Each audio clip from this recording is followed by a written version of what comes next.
appropriate for President Bush to pardon Louis Scooter Libby, who was sentenced today to 30 months in prison for his role in the CIA leak case? I just want to do a quick yes or no, and I'm going to go down the rest of the group and let everybody just tell me yes or no. Would you pardon Scooter Libby? In this case, you have a prosecutor who clearly abused prosecutorial discretion by going after somebody when he already knew that the source of the leak was Richard Armitage. He'd been told that, so he wanted a political vendetta. So is that a yes? It's worth looking at that. I will study it very closely if I'm lucky enough to be president, and I'd keep that option open. Senator? Yes. The basic crime here didn't happen. What they were saying was that the identity of an agent was revealed, but that agent has to be in the field for that to be a crime. That didn't occur. Bill Clinton committed perjury in a grand jury, lost his law license. Scooter Libby got 30 months. To me, it's not fair at all. Can we pause this? This is just amazing. The line of reasoning here, because Bill Clinton was not sent to jail for perjury, then Scooter Libby also should not be. There's just a problem here. Bill Clinton was not convicted of perjury. And also, you might note that Bill Clinton was not impeding an investigation into the matter of a national security crisis. Scooter Libby was.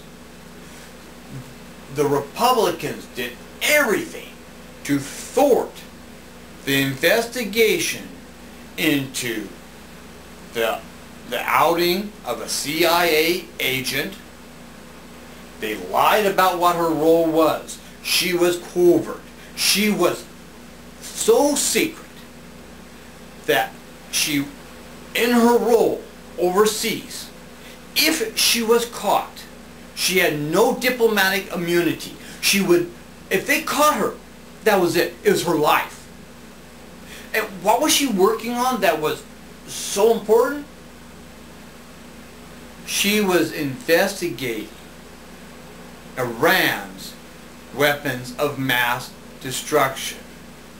You know, something you would think these guys would have cared about. But according to them, no crime was committed. Even though George Bush Sr. said that it was high treason to out a CIA agent. The thing that bothers me sometimes, we have been subjected for years to Republican slogans like personal responsibility.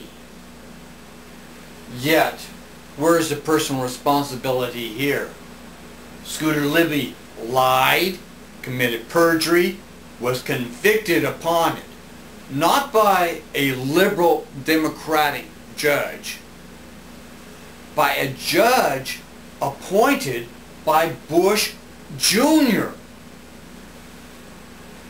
He is prosecuted not by a flaming liberal Democrat, as some of them would have you think, but by a conservative Republican.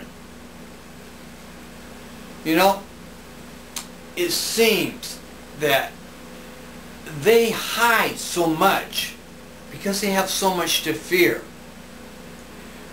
We can only guess what exactly they hide, and we can get into a lot of conspiracy theories. But the fact of the matter is, they are impeding investigations into why we went to war, why a CIA agent had her identity revealed, not by some whacked out left-wing, right-wing media guy, but by the government itself.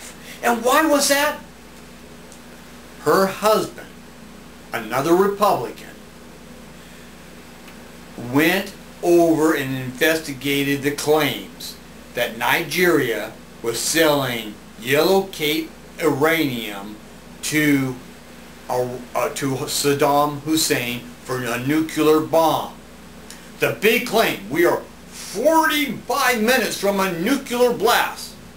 Well, he came back and he said the document's a forgery. They haven't been buying anything from them. It is an outright lie. The weapons inspector said there aren't any weapons of mass destruction left here. And yet Bush pulled them out so he could start the war. The question is, why was the war started? What was the purpose of the war? There were no weapons of mass destruction. There was no yellow cake, no nuclear threat. Why was the agent removed who could have told us what was going on in Iran? Something is amiss. We don't know what, because this administration has hidden so much. You know, Republicans wonder why they have been losing in the political fight of late. Well, as part of this, American people are tired of seeing the lies, of seeing the truth stomped down. It's okay for you and me to allow the government to come into our homes when we're not here, go through all of our papers, go through our computers, to wiretap our phones, to check every aspect of our lives. These people have no problem with that. And you can make all the arguments you want, whether that is good or not. But one thing you have to hold true, and that is this. If it's okay for the American people to be investigated and scrutinized to this measure, it is absolutely okay for the servants of the people of the United States to be scrutinized. Yet those servants think they are above the law. They don't realize they serve at our pleasure.